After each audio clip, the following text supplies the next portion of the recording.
Pakistan Murabad, India Jindabad. Kedam tangjang mini pain kora hini ani Pahalgam along adai kabe bang kora trogatuma aphan okchumpran asong atum apran karmudera puthak abarim song trok okchumpran asong mate 6X Revolutionary Federation Lapen Building and Other Construction Worker Union atum chelangsi kachekimo asai dengpon.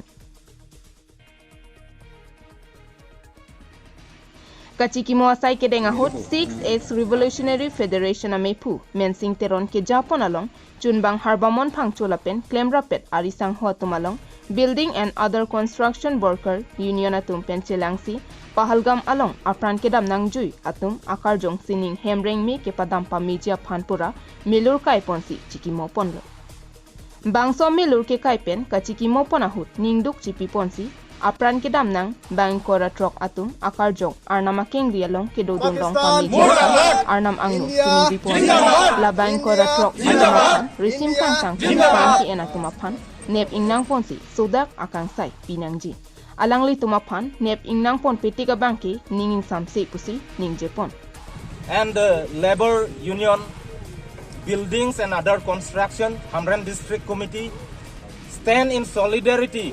with the victims and their families and to those touched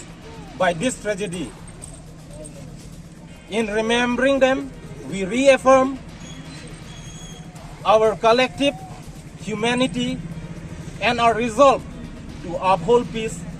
even in the face of terror. Once again, we condemn such cowardice act by the terrorists, and we also urge the United Nations Commission for Human Rights for their immediate intervention so that justice is served and peace is prevailed. Pakistan okchumpran asong atum pen Pahalgam along ilitumadet amuni raphan risim kang tang pen kapathia pot ning dukpi lasila son okchumpran asong atum aphan ke pabirdet nangji pusi ningduk alam thipen thirangkia thingnu ningje pon labang so program ke claim lake organize pon lage song truck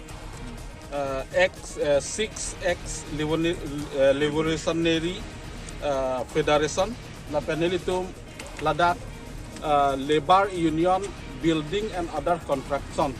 asong penitum la song ni chingrum pensi pinilitum la so program bangke claim pon lo labang so program ke claim pon nang kokalam thegela pulo kedam tang Jammu and Kashmir News Report KTV News.